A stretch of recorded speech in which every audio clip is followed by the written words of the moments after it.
I was able to simultaneously gain a $30,000 per year pension for my mother while wiping my piece of crap father's retirement. My father is the Canadian Satan. Growing up with him was less than fun, and I can assure you, based on witnessing it, he was a less than fun husband. I'd go on about what a piece of crap my father is, but instead I'll quote a judge. "You're the most despicable human I've ever had in my courtroom." And that's coming from a family court judge. I read this winning endorsement of my dad's personality in the court documents I acquired related to his divorce with my mum. The same place I discovered the effery he had engaged in to steal from my mum. It's also where I found the information I needed to get one over on him so severely that he's going to disinherit me. A frame of reference about my father is that he's a pathological narcissist and behaves exactly how those people are compelled to act. They aren't generous people, and punching them in the wallet is like a slap shot to the butt from Gretzky. He's kind of like Donkey from Shrek, but also Joseph Stalin, a monstrous jackass. Chapter 1. About 10 months ago when our tale began, I was going through some stuff. Stuff being a whole lot of PTSD related to both my dad's abuse and my job as a paramedic. He did a ton that affected me deeply, things that I needed to move past, along with all the other razzmatazz from 15 years of EMS. In so trying to move past and work through everything, I quit drinking, started turning my untreated PTSD into treated PTSD, and thinking having my dad involved might help me and our relationship. Well, I seriously effing misjudged that one, so you'll probably be unsurprised to hear that conversation went swimmingly. I'll spare you the detail, but when I broached the subject with him, our back and forth degenerated into visceral hate, with him screaming at me that I'm a failed paramedic, liar, and piece of crap alcoholic. Well, I have a certain pride about my job. I have more pride in my 14 months of sobriety. So hearing this from my old man might have caused me to behave a bit psychotically. I got right pissed off at him and decided to dig up every bit of dirt I could, see what kind of man he actually is and has been. When it was convenient, I hopped into the mystery machine before taking a trip to the courthouse to unleash my inner gumshoe. Everything is public record, so I bulk bought copies before retiring to my easy chair to read, plot, and pet my white long-haired cat. For good measure, I obtained a file of divorce document from my mother. Soon enough, I hit upon a line of inquiry worth following up on. It seems that during the final settlement of my parents' divorce, 2002, my mother was awarded 1/3 of my father's employment pension. She was a stay-at-home mother and could not earn one herself, so it was given to her by a judge. Mighty effing strange, because my father, as he brags, took a nearly full pension and retired a bit early. No way he was living the last 10 years after retiring early on a 2/3 pension. So I asked my mother if she was collecting a pension from his job or had cashed out the value, 100,000 plus at the time, 20 years ago. No to both questions. Well, that's interesting. I wonder if that's collectible, and what 20 years of compound interest from a pension fund makes it worth.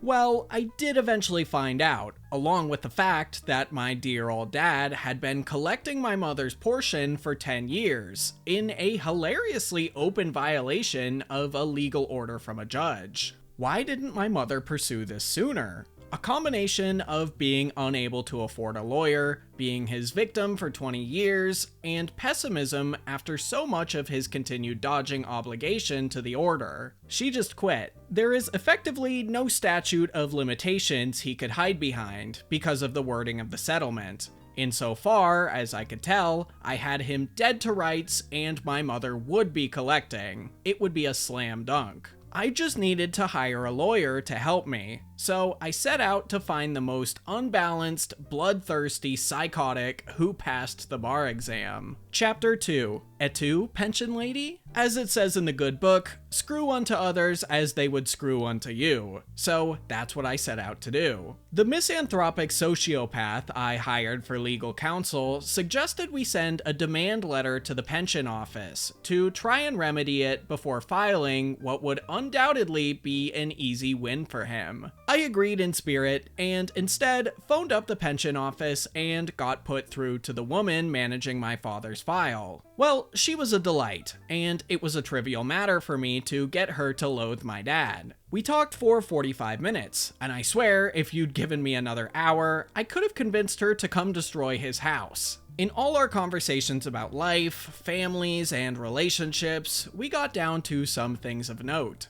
Since I could show her correspondence her office had sent to my father, CC'd my mum on, some years ago and ongoing for 5 consecutive years, trying to resolve this matter, which she ignored, she was more than willing to start the process of remedy immediately. Full cooperation from this lady and her office was a matter of merely providing documentation, and with my lawyer on retainer, this office was beyond asking my father to comply. They complied for him. About 2 months since I last spoke to my father, and he now had no idea his pension was about to take a serious hit. Below, I'm going to break down how big a turd I put in his bowl of ice cream. My mother's portion was made whole and adjusted to reflect that her portion was brought to maturity and beyond, so his early retirement doesn't affect her fund. So he loses 10 years of valuation to her. He also retired 3 years early, which knocks him down now to 17 years of pension valuation, not 27. If you'd forgotten, my dad had been collecting my mom's money and was overpaid by $30,000 per year for the last 10 years. Like I said, Mum was made whole, so the pension company is going to claw back that overpayment from the base valuation of his current pension fund. I'm not exactly sure what that does to the number, but it effectively nerfs my old man's private retirement fund. My dad did some awful crap to me, but I only had to suffer 17 years of him. My mum still has the high score at 20. As much as I did this for spite and malicious glee, I did it to give my mum a chance at proper retirement. Chapter 3: Glitter Bombs of Justice. My mother started collecting her pension about 3 months after I contacted the pension office, and to celebrate, she bought tickets to New Zealand for the family for Christmas so we can see our relatives. I was able to get most of my retainer from the lawyer back, and to celebrate, I went online to order a glitter bomb. I was able to ship it to my old man anonymously from another country. God bless the USA. I heard through my sister he opened it up in his stupid red Miata, so he'll never get rid of it. I can't even imagine what the father was thinking when he not only decided not to pay his ex-wife like the courts ordered, but then retired 3 years early. Like, he must have seriously underestimated the justice system, something I'm sure he now regrets.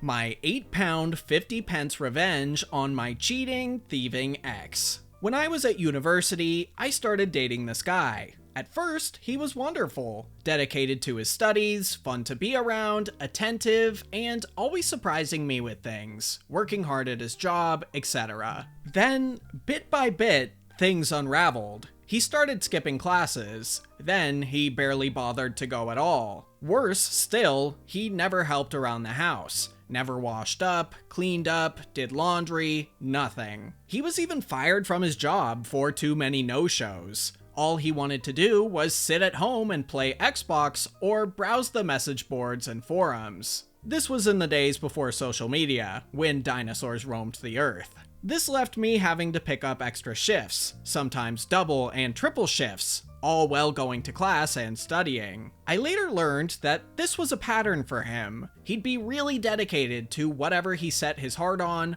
but then get bored and fall back into his old habits. Then he'd find a new passion and rinse and repeat. I knew I should have ended the relationship much sooner, but I held out hope that he would snap out of it, that maybe it was just exam stress getting to him. I desperately wanted things to go back to how they were, but it was not meant to be. I caught him cheating and threw him out. I was so stressed with everything that it wasn't until the next day that our joint savings account crossed my mind. There was a little over £5,000 in there, and bar a few hundred from him, the rest was money I had saved. I checked the account, and it was all gone. My ex had cleaned out the account and moved into a new flat with his side chick. I called the bank. There was nothing they could do. He was authorized on the account. I contacted the police. They told me there was nothing they could do, since it was a joint account, so nothing criminal had happened. They suggested taking it to civil court, but said I'd probably spend more money than I got back in legal fees, so it likely wasn't worth it. My ex had stolen £5,000, and there was nothing I could do about it. I felt like such an idiot. I got even angrier when I saw his posts on various forums, boasting about his new game consoles, new games, new TVs, and gadgets. All bought with my money. I'm not usually a vengeful person. Petty on occasion, sure. But I've never wanted to exact revenge as much as I did right then, and I knew just how to do it. While I was a student, I temped every summer to help pay for my studies. One such job had been a debt collection agency. The work was as crappy as you can imagine, but it paid really well, and it was only for a few months. My ex had been dodging debt for many years, and he was very proud of that fact. He was also proud of the fact that his debt was close to being statute barred, and he hadn't paid a penny. For those of you who don't know, in the UK, creditors have about 6 years to collect a debt, and then it becomes statute barred. This means the money is still owed, but creditors have no legal way to enforce payment, such as using bailiffs. My ex was a few months away from reaching statute barred status. However, what a lot of people don't know is that making a payment on that debt resets the clock. If you pay any amount, then that 6 years starts from scratch.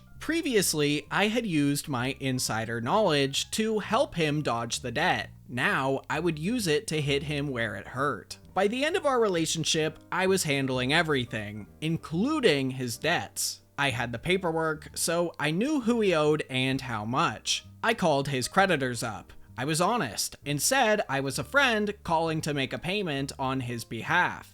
I didn't pretend to be him because that would be a big legal no-no. They weren't allowed to disclose any details, but they were able to take a payment. I paid the minimum I could on each debt, about £1 on most. But one had a minimum payment of £1.50. It was the best £8.50 I have ever spent. I also made sure to give them his new address and contact details, as well as his parents' address. Having worked in the biz, I knew they wouldn't change the address, since I wasn't the account holder, but they would note it. They had various systems where they could search for his name against that address and see if anything came up. If they got a hit, they'd change the address. The trap was set. All I had to do was wait. A few months rolled by. Then it happened. His posts on the forums went from boasting about his new gaming PC to panic about a court date. He called me and begged for advice. I told him to F off.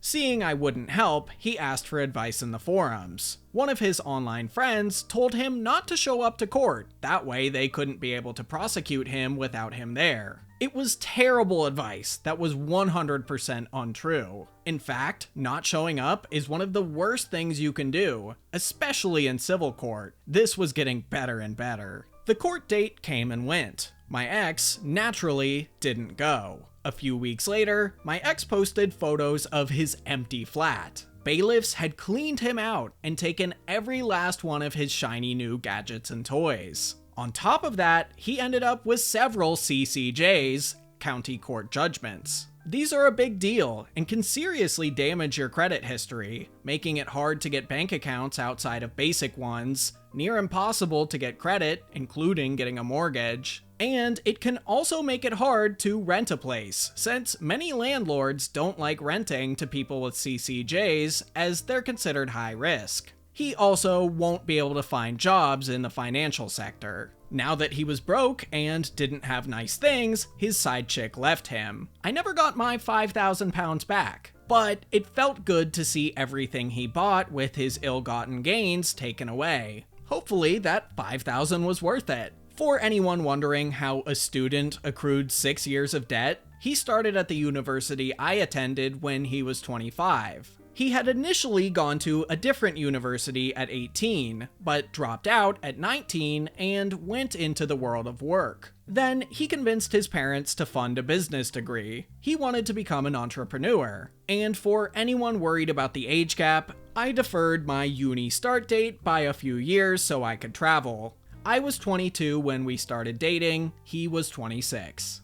Again, just like the last story, never bet against the legal system, or in this case, more specifically, debt collectors. OP partially paying her ex's debts was such a smart move, but I am curious if he'll ever find out. Either way, nice work, OP. I hope you enjoyed today's video, and I'll see you next time.